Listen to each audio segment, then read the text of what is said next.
So today's topic is corporate culture, chapter 14. So when you talk about corporate culture is the same as the business or the organizational culture or the business culture. So in every organization, you share values, you share beliefs, you share work ethics within the group because no matter what, whichever organization you have to work with people. You understand? So you having come together to share certain beliefs, certain ethics of work, certain norms within that organization is what we meant by corporate culture. So for every business organization, there's bound to be a shared culture. There's bound to be a shared belief. So that means whichever way it is, we all have a direction that we are heading to. That is what it means. So I believe in this. I believe in the mission statement. I believe in the vision. I believe in the mission statement. So we have a vision. We have an objective to reach. So reaching this objective will be based on our shared belief. Do you understand what business culture is or corporate culture? So yeah, I wrote corporate culture is a value. So yeah, it's the values, attitudes, beliefs, meanings, and norms that are shared by people and groups within the organization. So these beliefs, these ethics, these are objective, we share it together, we believe in it together. So this is what our aims are, and we have to reach it together. So that's what we mean by corporate culture. So our way of working, our attitude to work, so within that organization. So a corporate culture can be seen either can be seen as being strong or being weak. It depends on certain things such as maybe the factor like the what do I call it? The assumption, the work assumption, the work assumption, the appearances of the organization, how it looks like, and how practicable these things are, how practicable the culture is within the organization. So if it's not practicable and it's not successful, then it could be considered as weak structure or culture. But if it is practicable and it is successful, then we can consider it as a strong culture. So let's see what I meant by a strong culture here. Here I said a strong culture is one that is deeply fixed into the way of a business, the way a business or organization does things. So what we're saying is this: it is a strong culture because okay. So for corporate culture, like I said, corporate culture are just the values, the attitudes, beliefs that we share together because we work in the same organization. That's what we mean by a corporate culture. So we could call it a business culture or organizational structure or culture. I think that is clear. Yeah. So a corporate culture can be seen as strong or weak. How do we know it is strong or weak? Being strong or weak will be based on different criteria like the surface manifestation, the business assumption, and the core culture. So these things are what will make you to understand how a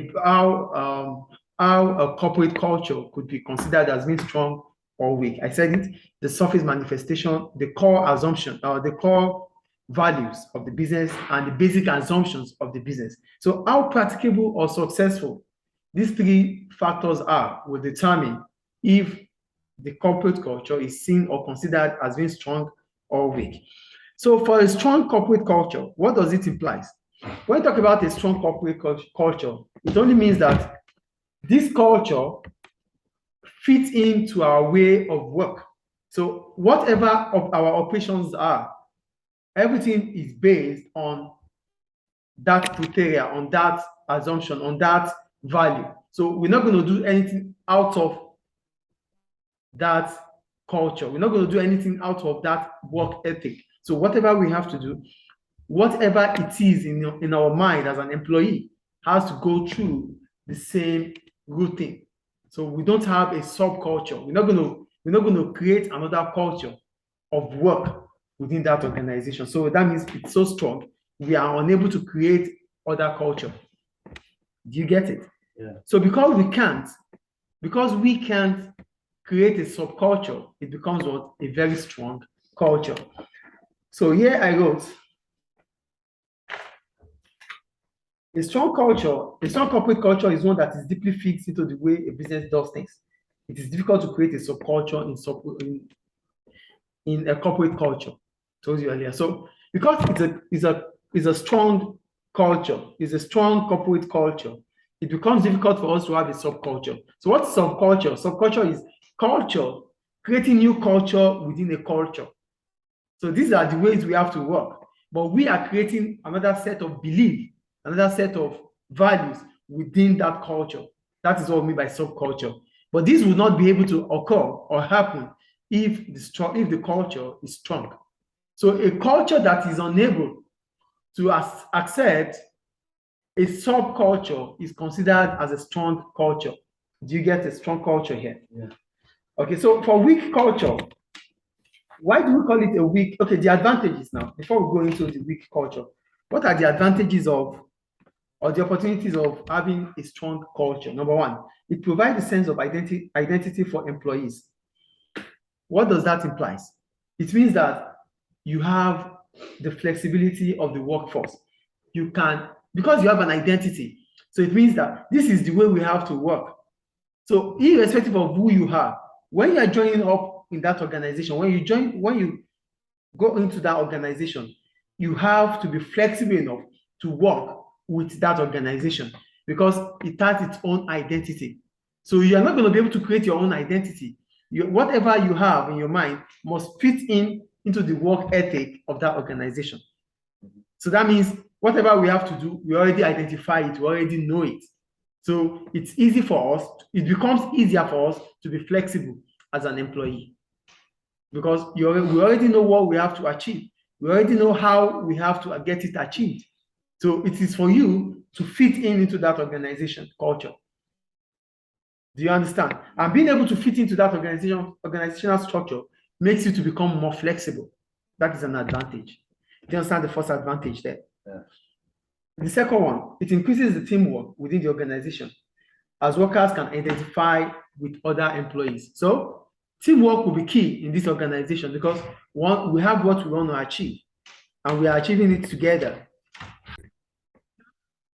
We have what we want to achieve. So if I am joining up with your organization, it means I have to work hand in hand with you to achieve the set of goals. To be part of that organization, it means I have to follow through this culture. So following through this culture means I have to work with you. So that means what? It encourages teamwork. So you're not going to come to get your things done separately. You don't have different identity. The identity of the organization is the same identity that is within the corporate culture. So it means if I'm joining up with this organization, I have to work hand in hand with you. I have to cooperate with you. I have to see myself being part of the organization, and that will encourage what? Teamwork.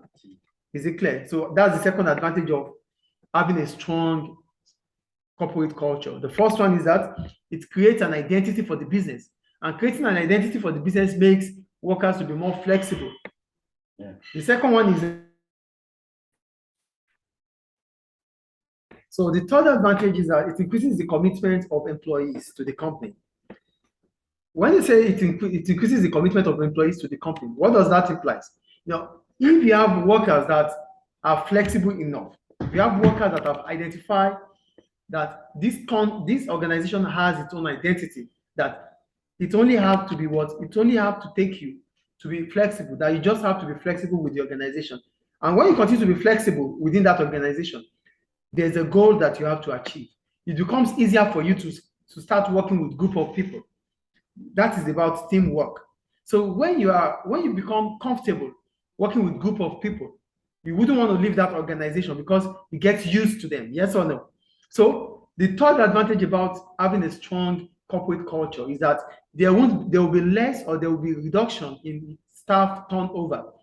Workers will not want to leave the organization because they get used to that system. Yeah. You will be losing workers because they get used. They understand that there's an identity that they have to follow through. They start understanding that it is important to be flexible. they become comfortable working with people within a group, teamwork. So they wouldn't want to leave that organization. Do you understand? So the third advantage is that it reduces what labor or staff turnover. Is it clear? The fourth one, it increases productivity as workers may be highly motivated. So because you don't like leaving that organization, it's because you are happy within the organization. Yes or no? Yes. And when you are happy working within an organization, or when you are happy working in an organization, it increases your motivation. And if your motivation is increased, what happens to productivity? Productivity will improve. The fifth one, it acts as a control device for management. It acts as control device for management. This can help within setting a company's strategy. What does it imply? Because we have an identity. So it becomes a means of control. So we already know it means that whoever amongst our employees that doesn't fit in to that system will be found wanting. So it becomes a method of controlling them. So there's no need to start giving rules or policies anymore. There's a corporate culture. So this becomes the strategy and policy of the organization. So it is what you have to follow through. So anyone who doesn't follow suit means he or she should be found wanting. He's not doing the right thing. So they can control the organization based on the corporate culture. Do you get it? So corporate culture ensures that workers become flexible because it creates identity for the company. 2, it reduces workers' turnover because workers will be motivated. It increases workforce ability to be able to to teamwork. Are you with me? Yes. It increases productivity of workers too. And last one, companies or businesses can use it as a means of control. It becomes a strategy for them to control, to check the work or the operations of the organization. Because we already know that if you're not doing the right thing, it means you're not following the corporate culture. You don't agree with the values, you don't agree with the belief, you don't share the same identity, you don't share the same beliefs, you don't share the same values as we share in the organization. So you are false on that side. Do you get it? Yes. So that's about the strong culture. We said the strong culture is that culture that does not accept a subculture. Are you with me, please? It is strong because you cannot create a subculture within that culture. Yes. Then, for weak corporate cultures, why do we call it a weak corporate culture? And does it even exist? Yes. A weak corporate culture exists where it is difficult to identify the factors that form the culture, or where a wide range of subcultures exist, making the culture difficult to define. So, in organizations that you are unable to identify their shared values, their shared beliefs, their norms, you can't identify it. You see them as not having identity.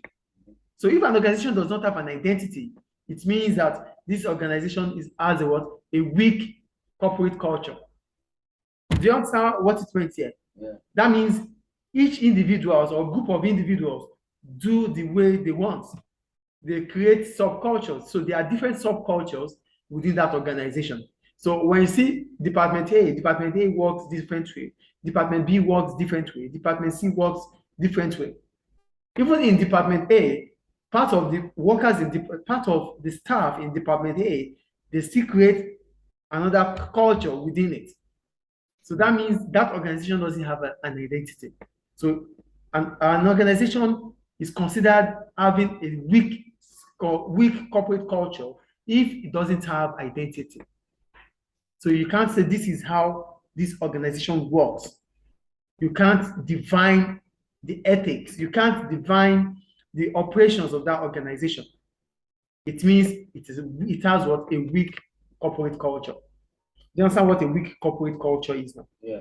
So if an organization has a weak corporate culture, what are the consequences? Number one, lack of flexibility, as workers might not be willing to change if needs be. For a strong corporate culture, workers, please, are you with me? Yes. For a strong corporate culture, workers are what? They are flexible because there's an identity that they just have to fit in to get the operations done. But when you have an organization without identity, it means every individual will do whatever they like, and it will create lack of flexibility. So they won't, because you are coming, you only come with your own idea. You only come with your own idea and you use your idea, not the idea that has been created, not the culture, not the belief that has been created in that organization. You are coming up with your own way. You are doing things in your own way. Do you understand? Yes. So if the organization at that point in time comes up with a culture, it becomes difficult. Or if there needs to be a change within that organization in terms of operations, it becomes difficult for those workers to change, because at the beginning they don't have an identity. They do things the way it comes. As an individual or as an employee, when you go to an organization, the organization has its own culture. The organization has its own identity. The organization has its own way of working. So you have to fit into that work ethic. But because the organization doesn't have an identity, it becomes difficult for you to be flexible, to be part of that organization. Do you get what we're saying here? So employees becomes inflexible. They are not flexible because they don't have that zeal to work up with an identity. They don't have any identity from the beginning. So when changes occur when changes occur in such organization, it becomes difficult for employees to change, because they are not flexible enough to do that. 2, poor quality customers, poor quality customer care, or poor quality service. Because there's lack of flexibility in that organization, what happens? Workers do whatever they like. They don't understand. They don't have anything to work up to. So any way they do things, it's okay. So to them, they will feel, yeah, we are doing our best. But the best might not be good enough for the organization. So they might delay work, they might delay customers, they might not pick calls, they might do things with levity, because they don't have identity, because nobody controls what they do. Remember, we said one of the advantages of having a strong corporate culture is that businesses can use it as a way of checking the undoing of the workers. But if you have a weak corporate culture, it means you can't check and balance the undoings of the workers or the employees. So because you can't do this, they might be careless. They come late to work. They don't deliver as at when due. Do you get the point here? So they don't deliver as at when due. They give poor quality. Maybe they don't respond on time to customers. They are not efficient. They are not effective. And they are not doing all these things because there's no identity. They are not doing all these things because the culture, they have different subculture within that organization. Do you understand the consequences of having a weak culture, or having a weak corporate culture? Number one, employees become less flexible. It becomes difficult for them. Whenever change occurs for them to do, it becomes difficult. 2, quality, lack of quality, poor quality. They won't be able to give care. They won't be able to take care of their customers. Poor quality, poor customer quality service. Because they don't have identity, because they don't have an ethic to work on. They only do whatever they like. They have different subculture. So these might make them not to deliver. This might make them to become inefficient. So these are the problems we face, or these are the consequences of having what? A subculture or a weak corporate culture. Is it clear? Yes. So we go to the factors leading to a strong or weak corporate culture. So a culture will be considered as weak or poor based on how practicable and successful the core assumptions are, the surface manifestation is, and the core values. So these are the 3 things that will decide of determine if a corporate culture is strong or weak. The first one, surface manifestation. When you talk about surface manifestation, we're talking about the appearances of the organization, the look of the organization, the premises of the organization, the role models in that organization, people that you look up to within that organization. You talk about Bill Gates, oh, Microsoft, you talk about Bill Gates, oh, dead or alive, you talk about Apple, you think about Steve Jobs. So these are people that when you mention their name, it gives a manifestation, a surface manifestation to that organization. Yeah. Do you understand a surface manifestation here? So how practicable, how successful these people are will determine if they have a strong culture, a strong corporate culture, or a weak corporate culture. So when you mention Bill Gates, it's a successful business person. So whatever business he does will surely be what? Successful.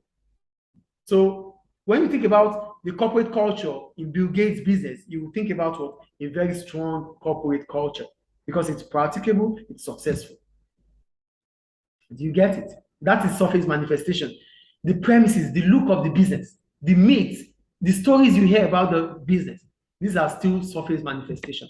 Is it clear? So how practical, how successful is the surface manifestation will determine if the business has a strong corporate culture or a weak corporate culture. I think you understand what surface manifestation is now. Yeah.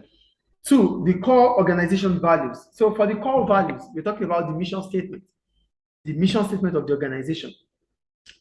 The policies, how do they express the policies in that organization? Oh, there, they have strict principles.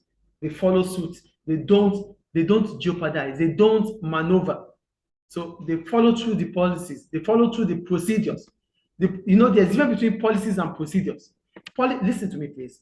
Policies are the rules guiding the operation of the organization.